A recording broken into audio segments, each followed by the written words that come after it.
Welcome back. We have Tracy Moffett joining us from Tracy Moffett and Associates. Name change. Yes, new Nice. year, new name change. Why not? Yeah, it's, change is good, right? Good for you. Yeah, change is good. Good for you. Speaking of change, if change is good for you, maybe you're thinking about selling your house and getting into a new one. Today, though, we're talking about getting beyond that first impression. Yeah. Everyone who walks into the house that they love the most, they're swept away with the emotion. You get that first impression and you're hooked. Yeah. But you need to be realistic and really get down to the nitty-gritty and make good decisions based on the practicality of things. Exactly. And, a lot of people think that, when you put an offer in a home, you do a home inspection, which you do. But there's things to look at before you get to that stage that are just important. So I wanted to touch upon things to look beyond the first impressions that you get, whether it's online or in person. With a home. Okay, well, so we've got some pictures to assist us with our segment today. Yeah, so the characteristics of a street are very important and can impact the value of a home. So homes that are located on a cul-de-sac tend to be, of course, highly desirable for obvious reasons. Kids can play, there's less traffic, it's quiet. So, cul-de-sac locations tend to do very well. Then we have corner lots. Now, corner lots get actually mixed reviews. Some people don't like them because they think it's a high traffic area, but other people like them because it gives them a secondary access. So say you wanted to put a shop in the back or you needed extra parking. So corner lots, 50-50. Some people like them, some people don't. So there's pros and cons for sure. Yep. Then, of course, backing onto nature. Everybody wants to back onto nature. Now, a couple downsides to backing onto nature. It's not necessarily 100% guaranteed. I always say the minute that the government maybe is looking for money, they may sell some of their parkland.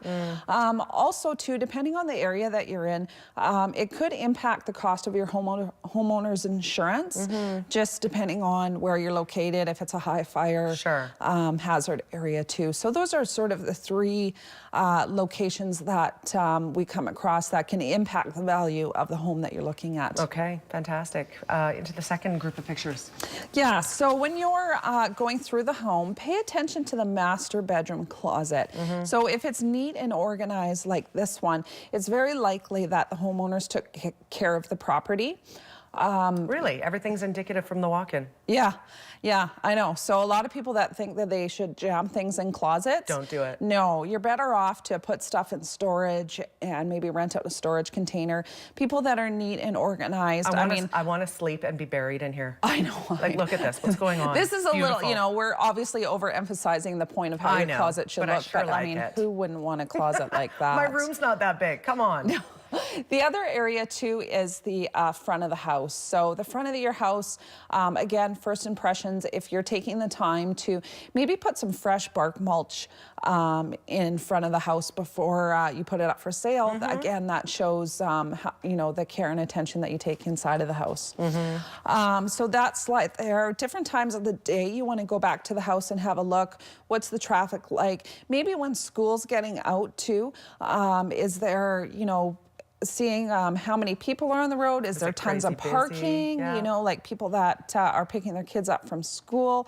And another one that was interesting, and I think we have a slide there, is going into the grocery store. Checking out the grocery store and seeing the people that are in the neighborhood. So when you're looking at a house online, people tend to, will fall in love with a house online right away before they even sell it or before they even see it. So one of the things that we tell people before they contact us and to go inside is drive around the neighborhood. Again, observing how many cars, in your convertible. Yeah, in your convertible, in your palm tree street. I really enjoy your shots. They're fun. But getting out and driving the neighborhood can, because that's not going. You're not going to see that when you're looking at pictures online. And this is the one where we talked about going into the grocery store. Okay. So, and if you're worried too, you can check out the crime statistics. So, people that it's important, they want to find out, is it a high crime area, not. Checking out the schools, that's another good tip. Even if you don't have kids that go to school, checking out the schools that are in the area can be important and reflect the value of that house too as well. Absolutely. Are generally being close to schools, that's good for your property value? You know what? It just depends. It's a personal decision.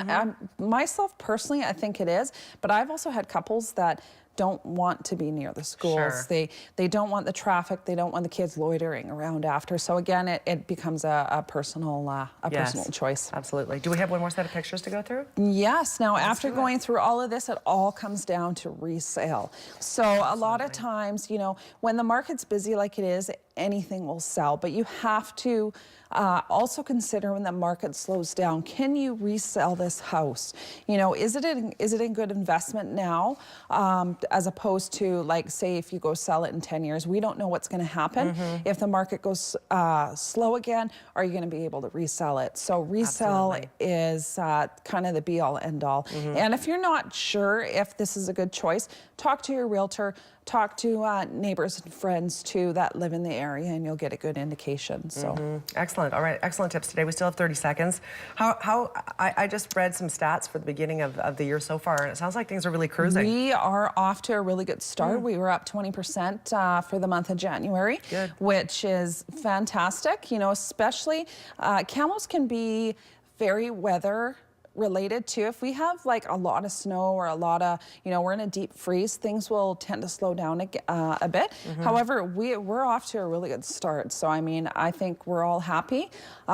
Is this going to be an indication of how the year's going to go? A little bit too early to tell, but I mean, we've got no complaints, and I think homeowners are pretty happy too. Awesome. All right, Tracy, thank you for being here. You're welcome. Thank you. So welcome. Information on the screen, Tracy Moffett and Associates. You can get a hold of her at tracymoffett.com as well. The phone number on the screen can get you directly to her, 374-1461. They will get, Tracy to call you if you call that number. Pretty sure that's how it works? Okay. Yeah, I'll call them. All right, she'll call you. Anyway, we'll take a quick break. We'll be right back. Stay with us.